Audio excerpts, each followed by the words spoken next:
Bonsoir, peuple de Dieu.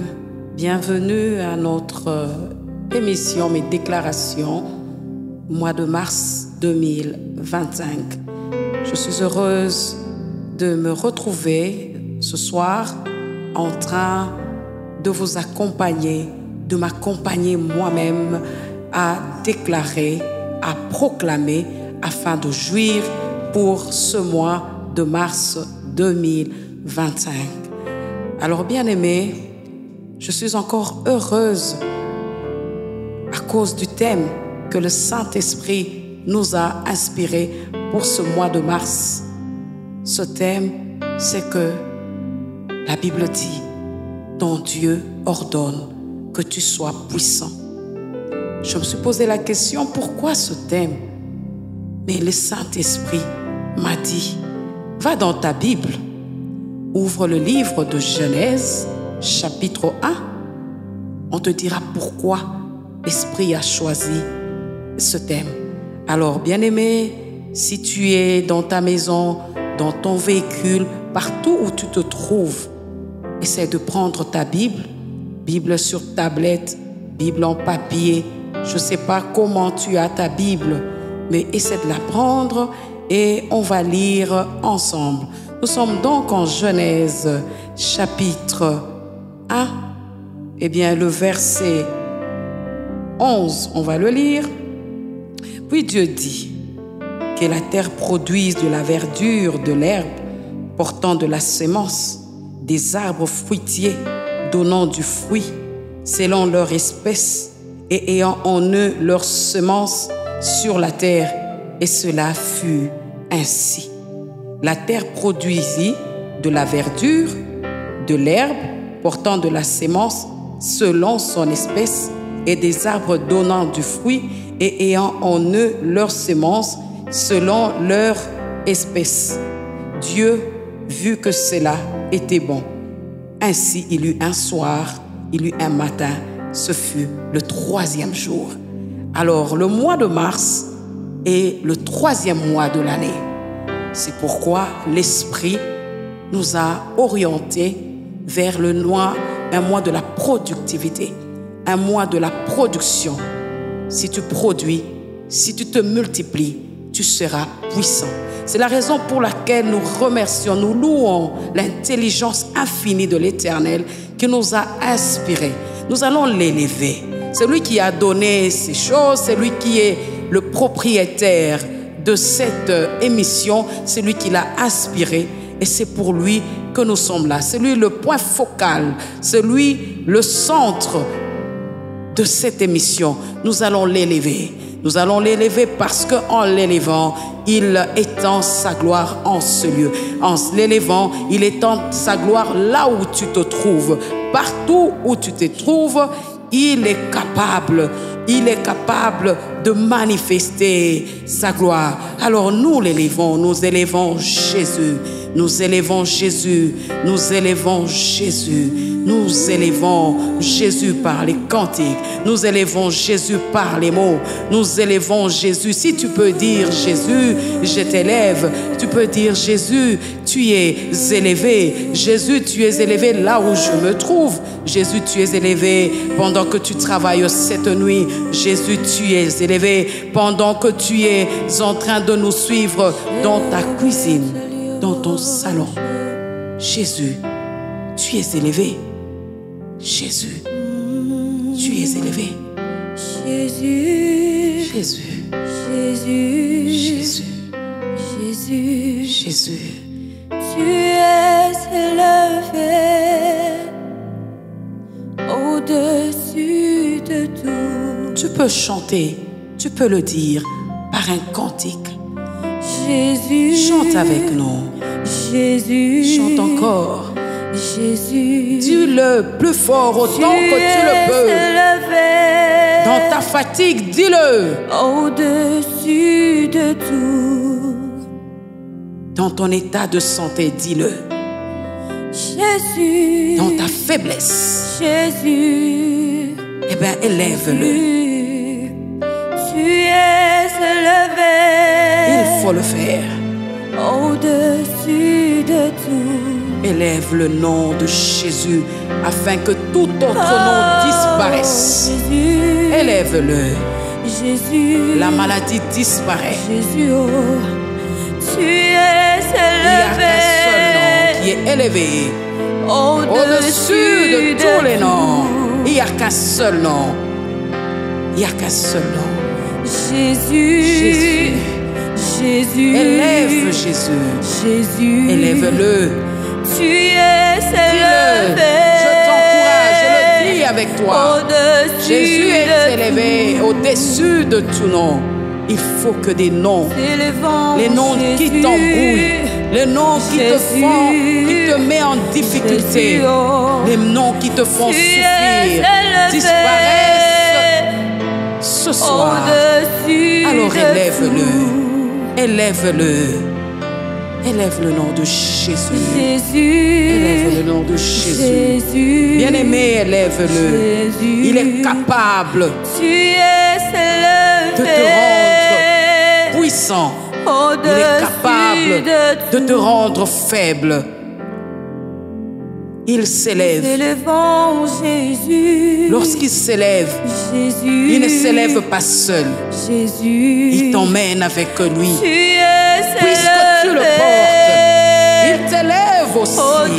Il ne te laisse pas bas. Ça, ce n'est pas Jésus. Quand il monte, il ne te laisse pas bas. Il te monte avec toi. Il s'élève avec toi. Alors élève-le pour que tu ne restes pas en bas. Il faut que tu montes avec lui.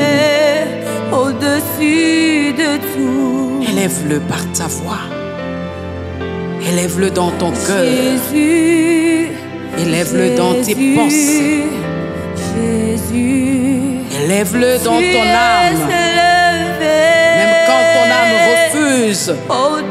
Même quand ton âme refuse. Dis-le. Comme David l'a fait. Comme David l'a fait. Il a dit, mon âme, pourquoi t'as battu? Il a refusé à son âme de s'abattre. Et il a dit à son âme, il faut que tu loues l'Éternel. Il faut que tu élèves l'Éternel. Élève le nom de Jésus. Élève le nom de Jésus.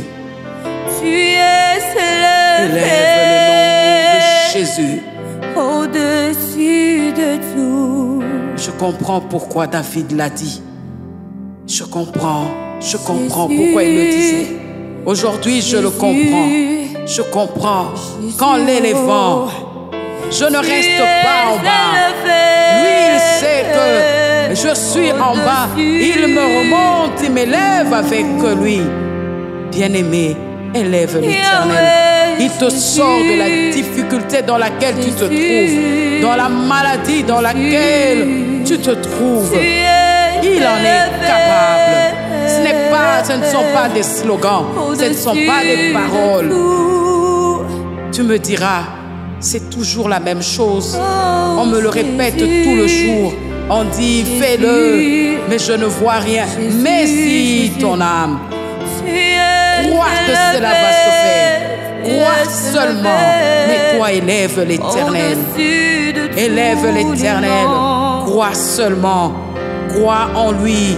La Bible déclare que ceux qui s'approchent de l'Éternel croient qu'il existe et qu'il est le rémunérateur de ceux qui le cherchent. Alors cherche-le en ce moment. Élève-le afin que tu puisses le rencontrer. Si tu veux rencontrer l'Éternel, c'est dans l'élévation. Si tu veux rencontrer l'Éternel, c'est lorsque tu l'élèves.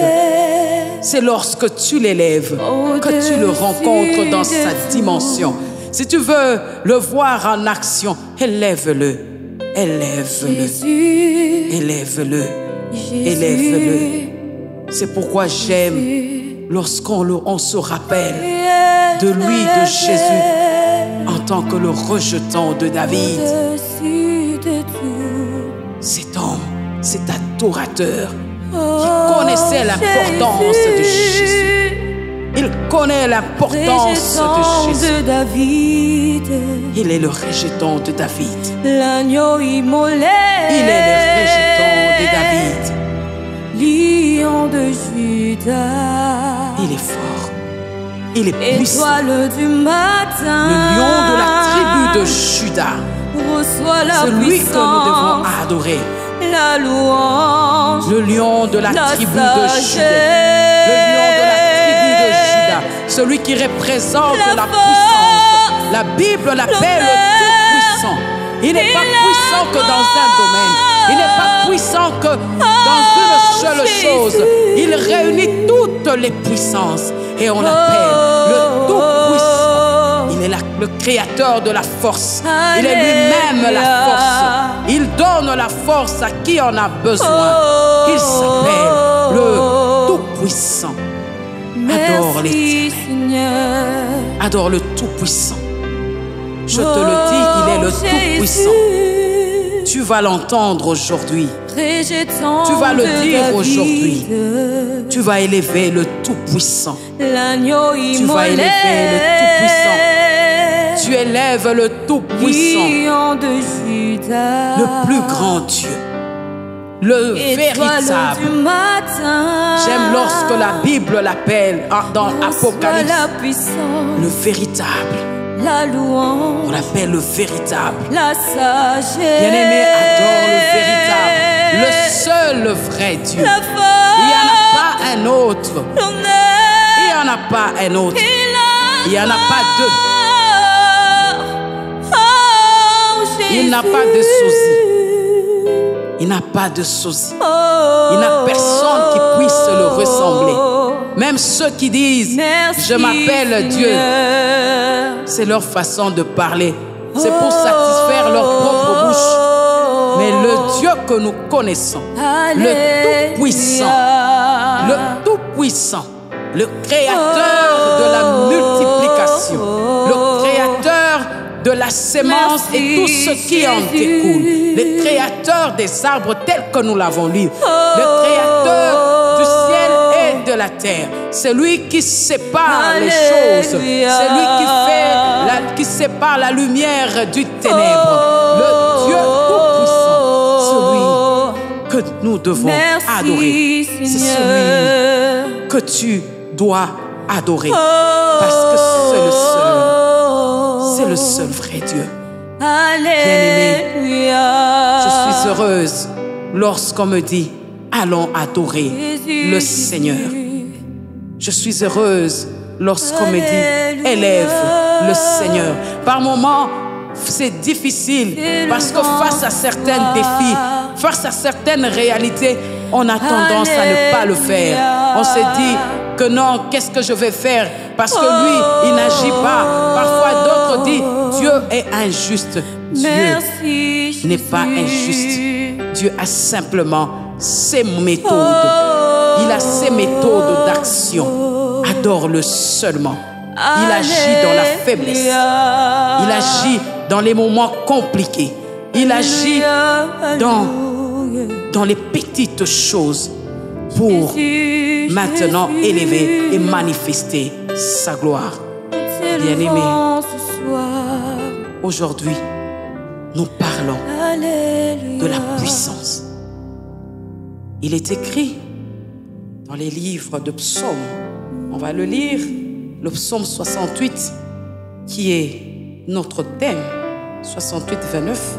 Il est écrit, ton Dieu ordonne que tu sois puissant. Affermis, ô Dieu, ce que tu as fait pour nous. Ton Dieu ordonne que tu sois puissant. Affermis, ô Dieu, ce que tu as fait pour nous. Bien-aimés, lorsque nous parlons de la puissance, le mot puissant rappelle à tout un chacun certaines réalités. Je ne voudrais pas me mettre à les définir, mais j'aimerais que tu voies le concept, le mot puissant, par rapport à ce que toi tu te dis dans la tête. Quand tu te dis puissant, qui est puissant? Celui qui est puissant, c'est celui qui a un grand pouvoir. On dit un personnage puissant. Bien-aimé, on dit qu'il y a quelqu'un qui a des grands moyens. Actuellement, dans le contexte militaire, on parle des grands moyens militaires. Dans ce contexte de guerre, quand on voit une armée puissante, on dit qu'il a les moyens qu'il faut pour repousser les ennemis, pour protéger son pays, son territoire. On parle d'un pays militairement puissant. On parle de puissance quand il y a quelqu'un qui peut s'imposer par sa force, par son action. On parle d'une puissance personnalité. Quelqu'un qui a une personnalité influente. On a eu des cas sur cette terre. On a parlé des puissants comme Hitler. On dit quelqu'un qui a de la force physique. On voit des gens qui peuvent se battre. Des gens qui, dans le sport, se représentent par la bagarre. On a des boxeurs. On a des catcheurs. On parle de la force physique. On parle de la puissance. On parle de la puissance quand on parle de l'énergie. Quand on parle de l'énergie, on dit une voiture est puissante. Vous savez, on parle d'une voiture puissante. Là, on parle de l'énergie. C'est toujours de la puissance. Et quand on parle de la puissance, enfin, on parle d'une intensité. On peut dire une lumière forte, une lumière puissante. Là, on parle d'énergie, la capacité que quelqu'un a. Ici, je parle de la puissance selon ce que tu peux te représenter dans ta tête, selon les réalités que tu connais sur la terre. Mais ce que j'aime, ma Bible a une bonne représentation que j'ai trouvée de la puissance. Nous sommes dans le livre de Apocalypse, chapitre 3. J'aimerais te représenter la puissance, ce qui implique la puissance, ce qui vient dans la puissance, ce qui entre dans la puissance, afin que quand tu vas déclarer, quand tu diras « je suis puissante », tu sais de quoi il s'agit. Nous sommes dans le livre de Apocalypse. Apocalypse chapitre 3. Et toujours ta Bible avec toi. Bible téléphone, Bible dans ton téléphone, sur ta tablette. La Bible en papier. On va lire dans Apocalypse chapitre 3. Ma version, c'est le Louis II. Écrit à l'ange de Philadelphie, voici ce que dit le Saint, le véritable. C'est lui qui a la clé de David. C'est lui qui ouvre et personne ne fermera. C'est lui qui ferme et personne n'ouvrira. Est-ce que nous n'avons pas un modèle de la puissance? Ça, c'est lui-même le Tout-Puissant. Ça, c'est le Tout-Puissant. C'est lui qui ferme et personne ne peut ouvrir. Ça, c'est le Tout-Puissant. C'est lui qui ouvre et personne ne peut fermer. Je vous montre déjà ce que représente une puissance. Quelqu'un qui peut fermer et personne ne peut ouvrir. Et quelqu'un qui peut ouvrir et personne ne peut fermer. Il est le seul à détenir la clé. Il y a des gens de ce monde qui s'appellent aussi puissants. Face à d'autres qui viennent par exemple solliciter une aide. Quand il est le seul à aider, quand il est le seul à prendre une décision, il est même capable de dire, toi, je ne te prends pas, toi, je te prends. Il dit que je suis puissant. Je suis puissant parce qu'il peut prendre la décision sur quelqu'un. Il peut dire, non, là, toi, tu es venu passer ton interview, moi, je ne vais pas te prendre. Apparemment, le destin de cette personne paraît être entre les mains de cette personne, parce que c'est lui qui a la décision. Et j'aime l'Éternel, qui est le seul à détenir les clés de la vie de quelqu'un, les clés de la vie d'un homme. Il est le seul à détenir la clé. Bien-aimés, nous continuons notre lecture. J'étais d'abord en train de présenter le Tout-Puissant, parce qu'ici, je ne présente pas encore le puissant, parce que le puissant, c'est toi, c'est moi, c'est l'enfant de Dieu qui veut devenir puissant, parce qu'il y a un ordre qui a été donné. Mon Dieu, ton Dieu. Je parle du mien, alors toi tu parles du tien. Ton Dieu ordonne que tu sois puissant. Il fallait d'abord présenter le Tout-Puissant, le provider de la puissance, avant de parler de ce que toi tu dois être et de ce que tu es censé être. Alors je suis toujours dans Apocalypse chapitre 3, le verset 8. Je connais tes œuvres. Voici, parce que tu as peu de puissance et que tu as gardé ma parole et que tu n'as pas renié mon nom, j'ai mis devant toi une porte ouverte que personne ne peut fermer. Voici, je te donne de ceux de la synagogue de Satan qui se disent juifs et ne le sont pas, mais qui mentent. Voici, je les ferai venir se prosterner à tes pieds et connaître que je t'ai aimé. Parce que tu as gardé la parole de la persévérance en moi, je te garderai aussi à l'heure de la tentation qui va venir sur le monde entier. Bien-aimés, l'illustration est claire. C'est ici qu'on sait voir clairement ce que représente la puissance. La Bible tout entière parle des puissants. Il parle de la puissance. Il répète à chaque fois la puissance. Vous avez dans Actes même, il dit, et vous recevrez une puissance, le Saint-Esprit survenant sur vous. Il parle de la puissance lorsqu'il parle de la parole dans Romains. Ça veut dire que Dieu lui-même, le Tout-Puissant, il est capable de communiquer sa puissance. Mais ce qui se passe, j'aime cette phrase, il dit, je connais tes œuvres. Ceci pour dire que la puissance se fait voir à travers des réalisations, à travers des actions. On te juge puissant à travers tes actions, à travers ce que tu as fait. On peut dire, celui-ci est puissant parce que tu as accompli quelque chose qui montre, qui peut démontrer que tu es fort, que tu es puissant.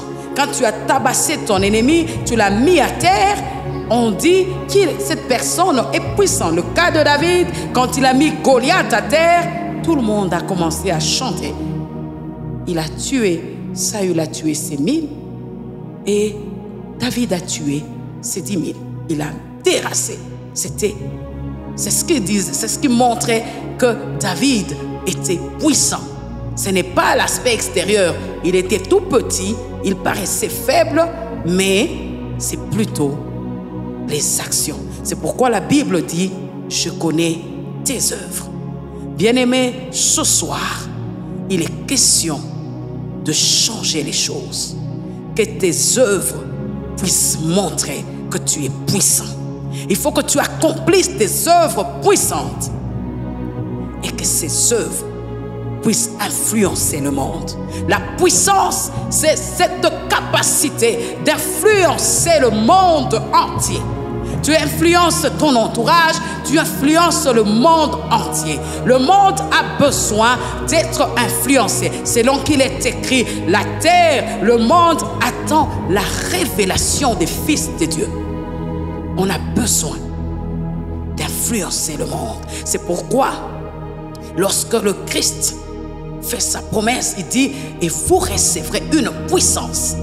le Saint-Esprit survenant sur vous afin d'être les témoins dans le monde entier. Vous devez influencer le monde entier. Vous ne devez pas rester sur votre petit espace. La puissance que vous avez reçue, c'est pour le monde entier. Sur la parole, mais sur tous les détails de votre existence. Bien-aimé, c'est pourquoi ce soir, tu vas déclarer. Tu es en train de prier pendant que je parle. Tu dis que mes œuvres soient maintenant puissantes. Bien-aimé, tu travailles. Tu es dans une société, tu es comme un esclave, tu travailles dur, ton travail est visible. Tout le monde peut se dire, quand ce garçon prend telle chose, quand cette femme touche telle chose ou touche tel malade, les malades sont guéris, ils sont pris en charge correctement. Mais combien on te paye? Mais combien on te paye? Tu travailles même à crédit. Ça fait des années que tu n'es pas payé. Ton travail n'est pas apprécié. Ce soir, on va arrêter ces choses. Tu dois être apprécié à juste titre. Parce que l'Éternel lui-même, il apprécie les œuvres. Il dit, je connais ton œuvre. Je connais tes œuvres. Il connaît. Et le monde doit connaître qui tu es. Le monde doit connaître qui tu es. Tu travailles comme un esclave pour gagner des miettes. Ces choses doivent s'arrêter. C'est un esclave qui travaille comme ça. Je proclame et je déclare cette soir que cette histoire s'arrête. Tu n'es plus l'esclave de quelqu'un. Tu ne travailles plus gratuitement. Tu travailles pour être payé et payé conséquemment. L'ouvrier mérite son salaire. Tu travailles. Tu sers Dieu. Dieu n'est pas injuste pour oublier. Lui-même, il le dit. Il n'est pas injuste pour oublier ce que tu fais. Il n'est pas injuste pour rémunérer ceux qui le cherchent. Mais toi, tu sers Dieu, mais rien du tout. Mais toi, tu pries comme si tu ne priais pas. La pauvreté. Tu vis la pauvreté comme pas permis. Ce soir, on va arrêter ces choses. Il n'est pas interdit d'être riche. Il n'est pas interdit. On dit heureux les pauvres en esprit. On ne dit pas heureux les pauvres financiers. On ne dit pas heureux les pauvres physiques. On parle du pauvre en esprit. Et donc de l'humilité dont nous allons parler tout à l'heure. Bien-aimé, ça doit s'arrêter. Finis ces choses. Pendant que je suis en train de parler, toi tu refuses ces choses. Toi tu refuses, tu dis non. Plus question d'être cette personne faible. Cette personne que tout le monde piétine dans la société. Cette personne que tout le monde rejette. Parce que tu n'as rien de puissant. Et pourtant, tu as Jésus. Tu as Jésus. Nous venons de chanter. Le nom de Jésus est élevé. Le nom de Jésus est tout puissant. Tu as ce Jésus. Tu as la puissance. Tu as le Saint-Esprit. Qu'est-ce qui se passe exactement aujourd'hui? Tu mettras fin à cette chose. Alors, bien-aimé, lorsque Dieu parle des œuvres de Philadelphie, il dit, voici, parce que tu as peu de puissance et que tu as gardé ma parole. Voici, parce que tu as peu de puissance. Bien-aimé, oui, effectivement, tu as peu de puissance.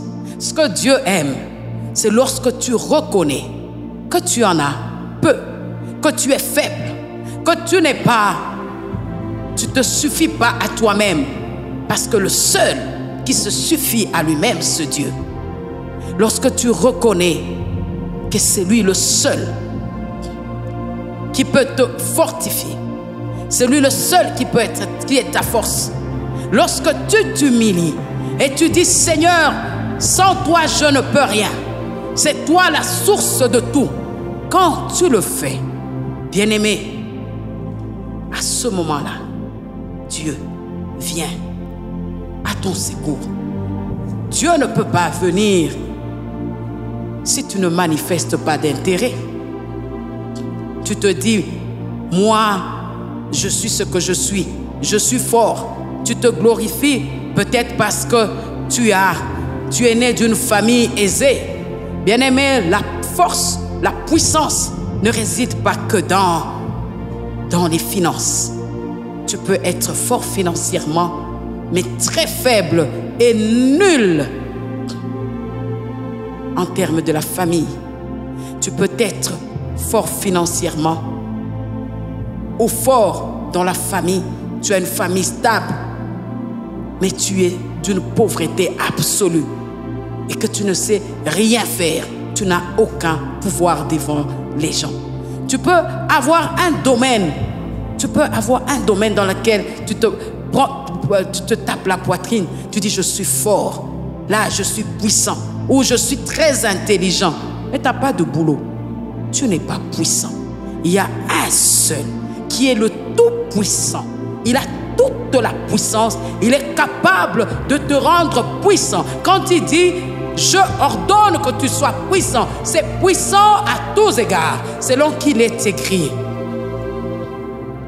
Prospérer à tous égards, comme prospère l'état de ton âme.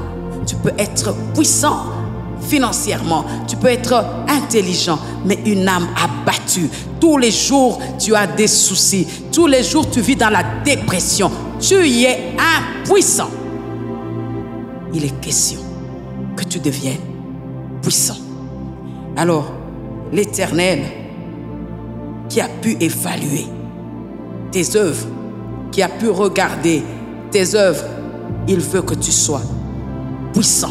Il regarde tes œuvres. Il l'a vu, c'est pour ça qu'il veut que tu sois puissant. Vous savez, la faiblesse ne fait pas partie de la volonté de Dieu. J'aime ma Bible lorsque Jésus se présente devant le figuier. On est en Marc, chapitre 11. Jésus se présente devant le figuier. Et j'aime bien lorsque Marc relate le récit et essaye de prendre la défense du figuier. Il dit en fait, ce n'était pas la saison pour que les figuiers puissent porter des figues. Ce n'était pas la saison. Mais Jésus, lorsqu'il regarde, on dit Jésus avait faim. Comme Jésus avait faim, il avait besoin des figues. Il devait se nourrir. Comme ce jour, Jésus a besoin de que tu manifestes ta puissance pour que tu atteignes, tu réalises une mission. Mais toi, tu es faible. Il va te déclasser. Et c'est ce qu'il a fait avec le figuier. Il a maudit le figuier. Maintenant, aujourd'hui, tu as besoin de la puissance. Il faut que tu manifestes cette puissance. Il faut que tu le déclares. Parce que sinon, tu seras déclassé. Tu seras déclassé. Bien-aimé, lorsque on donne un ordre, tel qu'il est écrit, mon Dieu ordonne que tu sois. Il y a un ordre. Quand il y a un ordre, il y a ceux qui doivent se soumettre. Il y a ceux qui doivent obéir. Mon Dieu ordonne que tu sois. Il y a quelqu'un qui doit obéir, c'est donc toi. Et donc la puissance, le secret de la puissance, un des secrets, c'est l'obéissance. Si tu ne peux pas obéir à ton Dieu, tu ne peux pas te soumettre à ton Dieu, bien-aimé, tu resteras dans cette faiblesse.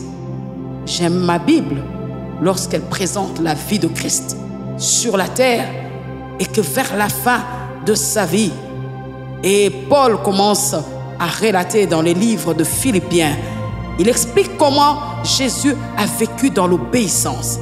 Nous sommes dans Philippiens 2. Il explique, il s'est humilié, il s'est dépouillé lui-même. Il parle de comment Jésus a marché, comment Jésus a été obéissant. Et qu'est-ce qui s'est passé après que Jésus soit resté obéissant? La Bible dit ceci. Il le dit clairement. C'est pourquoi Dieu l'a souverainement élevé. Il lui a donné un nom au-dessus de tous les noms, afin que tout genou fléchisse dans les cieux, sur la terre, sous les mers. Partout, partout, tout genou fléchira. Quand il s'agira du nom de Jésus qui sera annoncé, qui sera prononcé, tout genou fléchira. La conséquence de cette puissance, de cette élévation de Christ, c'est l'obéissance. Bien-aimé, il y a un ordre qui a été donné. Il y a quelqu'un qui doit obtempérer. Bien-aimé, vous avez un autre secret. Il est écrit, puisque tu as peu de puissance et que tu as gardé ma parole, tu as gardé ma parole. Tu as gardé ma parole. Qui est la parole? La Bible me dit dans Jean chapitre 1. Jean chapitre 1 dit, au commencement était la parole. Et la parole était avec Dieu. Et la parole était Dieu. Ça veut dire que si tu gardes Dieu avec toi, dans les moments difficiles, garde Dieu de ton côté. Garde la parole. Garde Dieu. Et ne cesse pas de déclarer cette parole. Garde cette parole et déclare-la. Je sais qu'en ce moment, tu passes peut-être des moments difficiles, mais garde la parole. Et cette parole, sors-la, déclare-la. Je suis puissant. Je suis puissant. Je suis puissant. Il faut la déclarer. Il faut le dire. Paul l'a dit dans Philippiens. Philippiens, il dit, je puis tout par celui qui me fortifie. Je suis donc capable. Il faut le déclarer. Déclare-le pendant que je suis en train de parler. Tu dis, je puis tout par celui qui me fortifie. Parce qu'en ce moment, tu es en train de réfléchir. Ce logiciel te complique. Tu es en train de créer quelque chose, mais tu es bloqué. Tu es bloqué. On a besoin de tes résultats. Tu es bloqué. Tu ne sais plus avancer. Déclare à ce moment, je puis tout par celui qui me fortifie. Dis-le fort dans ta chambre, dis-le dans ton bureau, dis-le partout où tu te trouves. Je puis tout par celui qui me fortifie. Tu es fatigué, dis-le, je puis.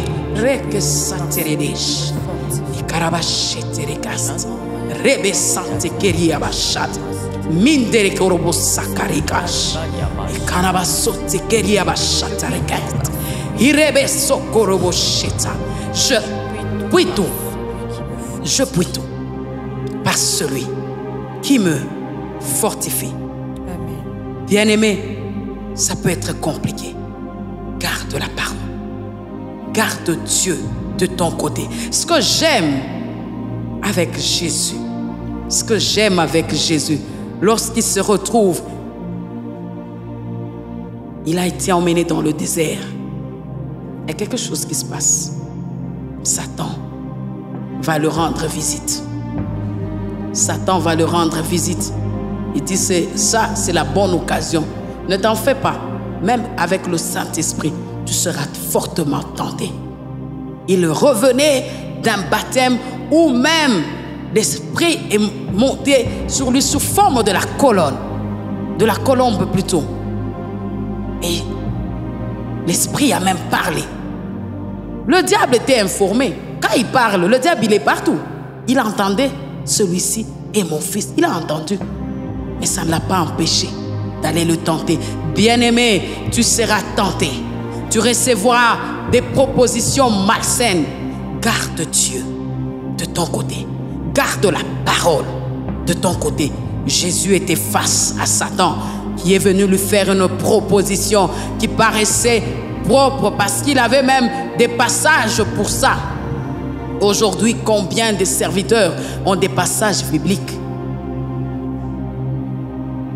pour conforter leur péché, pour conforter leur position dans le péché. Bien-aimé, aujourd'hui, tu vas quitter ces choses. Si toi, tu mélanges, tu es dans la difficulté, tu peux te laisser aller par la difficulté et arrêter avec Christ et dire j'arrête d'abord, je vais être puissant, mais je mélange de choses. Sache que tu ne le deviendras jamais. Tu ne le deviendras jamais. Nous parlons d'une puissance absolue. Nous parlons d'une puissance à tous égards. Si tu veux aller voler pour devenir riche, ce n'est pas de la puissance. Ce n'est pas de la force. Bien-aimé, Jésus est tenté par Satan. Mais Jésus répond calmement. Il veut... Le problème de Satan, c'est que Jésus arrive à l'adorer.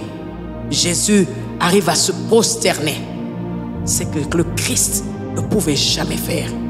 Bien-aimé, tu pourras recevoir aujourd'hui, le monde va te proposer pour devenir puissant financièrement. Viens adhérer à notre secte, viens adhérer à une loge, viens adhérer à l'occultisme, viens, on va commencer à sauter la nuit avec des balais. Viens, viens, viens. Tu n'en as pas besoin parce qu'on a un exemple authentique qui est le Christ.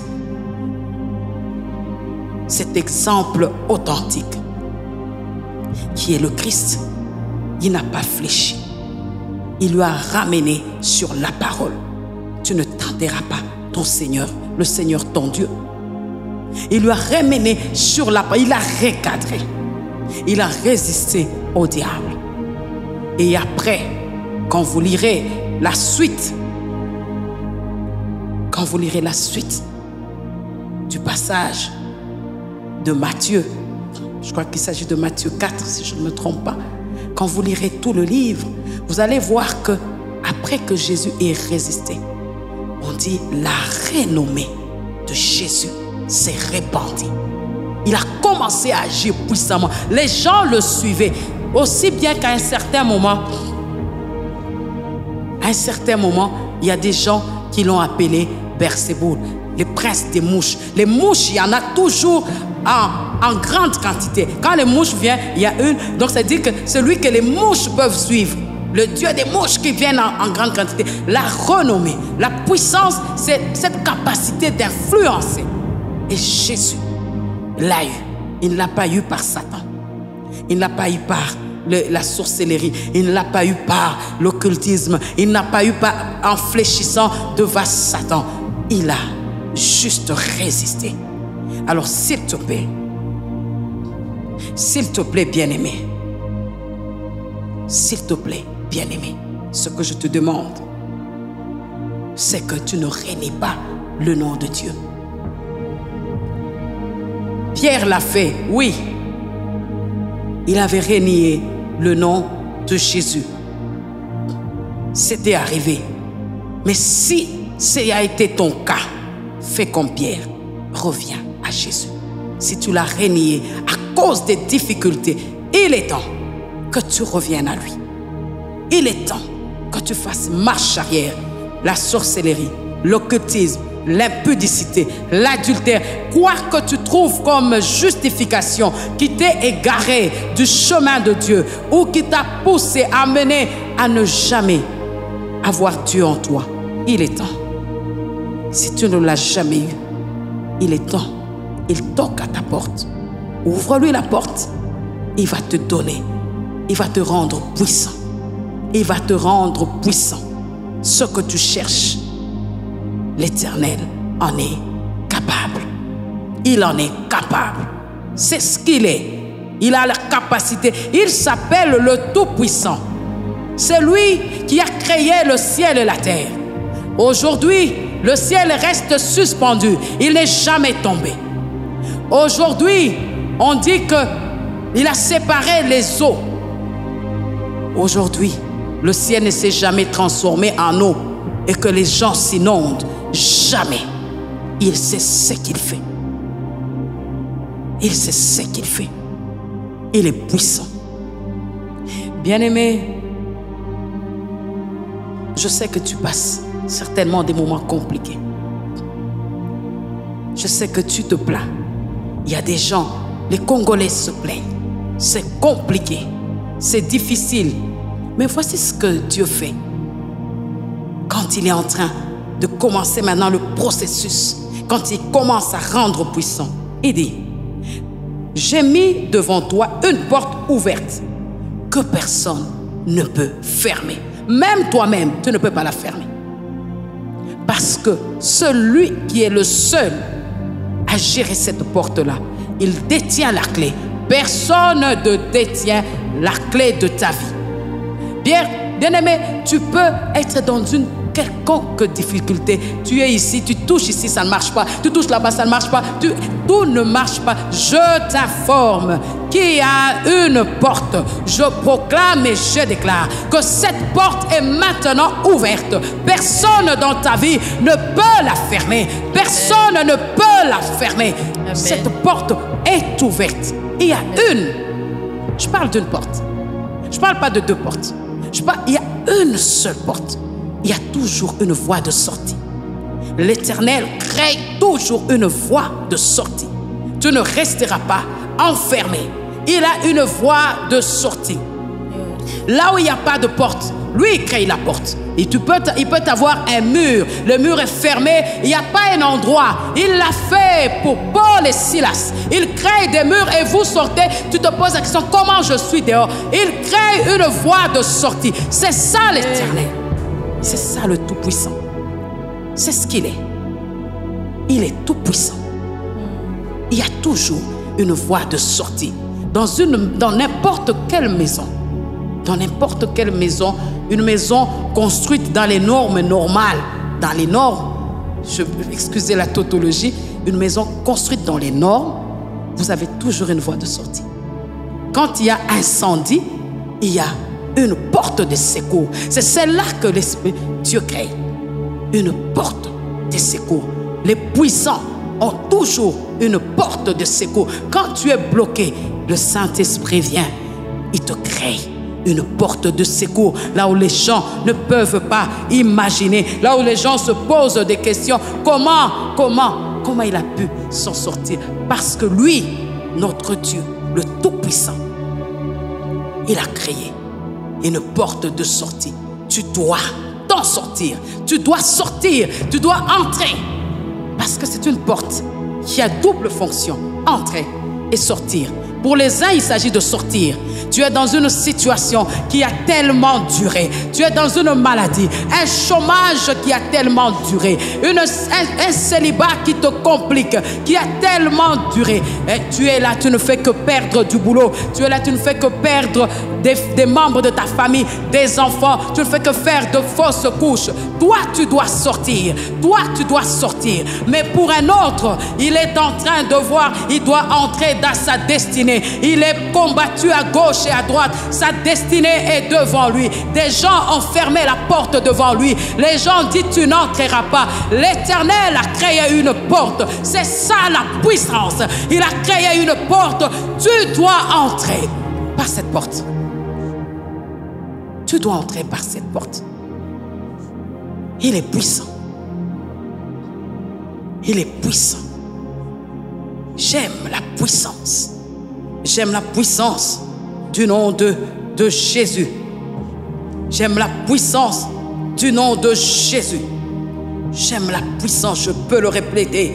J'aime la puissance du nom de Jésus. Bien-aimé, il faut que des choses tombent. Il faut que des choses tombent dans ta vie. Il faut que des choses tombent pour que tu deviennes puissant. Bien-aimé, si David n'avait pas mis Goliath à terre, si Goliath n'était pas tombé, on ne parlerait pas d'un David puissant. Il faut que ces choses tombent. Il faut que cet esclavage tombe. Il faut que cette souffrance à répétition tombe. Tu le déclares aujourd'hui que cela tombe. Tu connais ce qui te fait souffrir. Tu connais ce qui te fait tourner en rond. Tu n'arrives pas à avancer. Tu vis la même situation depuis des années. Aujourd'hui, c'est la multiplication. Je vous ai dit, nous entrons dans le mois de mars. C'est l'année de la multiplication. C'est l'année de la fécondité. Pour ceux qui voient déjà, ils se voient déjà dans une position de force, dans une position de puissance. Il est question de s'affermir. Il est écrit, je vous l'ai lu déjà. Mon Dieu ordonne que tu sois puissant. Oh, Dieu affermit ce que tu as fait pour nous. Tu peux être puissant aujourd'hui et puis retomber. Tu mènes une vie à dents de scie. Tu tombes, tu te relèves, tu tombes. Dieu est capable de t'affermir, de te garder dans la même position. Tu montes, il t'affermit. Lorsqu'il t'affermit, tu montes d'échelon. Tu montes, tu montes, tu montes, tu montes. Tu montes comme un palmier. Amen. Tu t'affermis du bas et tu montes comme un palmier. Et c'est ça. Et c'est ça que Dieu est capable de faire. Bien-aimé, ce que j'aime encore, c'est que le livre d'Apocalypse ici, après avoir parlé de la porte, il te dit, lorsque tu es puissant, qu'est-ce qui se passe? Voici ce que l'Esprit dit. Voici, je te donne de ceux de la synagogue de Satan, qui se disent juifs et ne le sont pas, mais qui mentent. Voici, je le ferai venir se prosterner à tes pieds et connaître que je t'ai aimé. La puissance se démontre lorsque même ceux qui t'humiliaient, même ceux qui t'écrasaient, même ceux qui se moquaient de ton Dieu pour dire, tu as quoi? Ton Dieu a quoi? Lorsque Dieu te rend puissant, ces gens-là reviennent à toi et disent aussi que tu es puissant. Ils reconnaissent que tu es puissant. Ça a été le cas de Gédéon. Et les gens vont t'appeler et dire, à d'autres même diront, viens régner sur nous. Des gens se prosterneront. C'est la Bible qui dit. Les gens vont se plier. Les gens vont se prosterner. Ce n'est pas moi qui le dis. Les gens vont se plier. Les gens vont se plier. Parce que en fait, Dieu t'a rendu puissant. C'est ce qui découle de la puissance. Et ils seront à tes pieds. Ils connaîtront, ils témoigneront.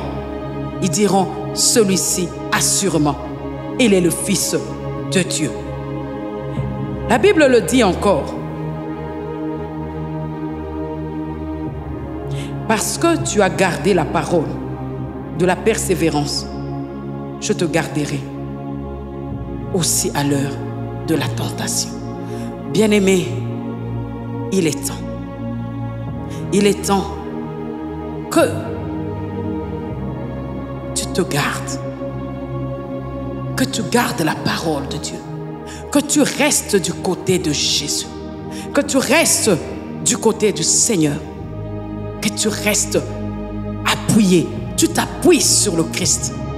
Tu t'appuies sur le Seigneur Jésus. Tu n'as que lui. Bien-aimés, je vous ai dit tout à l'heure, j'ai dit que le figuier a été maudit. Le figuier a été maudit par Jésus. Parce que pour Jésus, il trouve anormal que lui, en tant que source d'eau vive, il t'envoie de l'eau tous les jours et que tu sois sec. Ça veut dire que c'est impossible. Ça veut dire simplement que tu es une terre aride. Ça veut dire que tu es... Qu'est-ce que tu es finalement? Ça veut dire que tu es quelqu'un que lui ne peut pas utiliser. C'est pourquoi ce mois de mars, je te dis, déclare, applique ce que je viens de te dire, prie avec ces choses, mais maintenant, moi je prie avec toi. Je déclare que ce mois de mars, depuis le 1er jusqu'au dernier jour du mois, tu es puissant, Tu es puissant dans tes business. Tu es puissant dans ton travail. Tu es puissant dans ton église. Tu es puissant dans ton ministère. Tu es puissant à tous égards. Tout ce que tu touches se multiplie. Tout ce que tu commences à entreprendre se multiplie. Tu es fortifié. C'est que quand tu es élevé, tu te maintiens dans l'élévation. Tu ne descends plus. Tu ne rétrogrades plus. Tu es élevé parce que tu es puissant. Je proclame et je déclare que ce pays devient puissant. Ce pays est puissant par ses minéraux. Ce pays est puissant par sa richesse. Mais il n'a pas de paix. Je proclame et je déclare une puissance dans la paix. Une considération par le monde entier. Une considération par la terre entière. Aujourd'hui, je proclame que tout Congolais, partout il se trouvera, chacun, tout le monde cherchera à travailler avec le Congolais. Parce qu'il y a la grâce derrière la puissance. Et il y a toujours la grâce. Que le Seigneur te bénisse.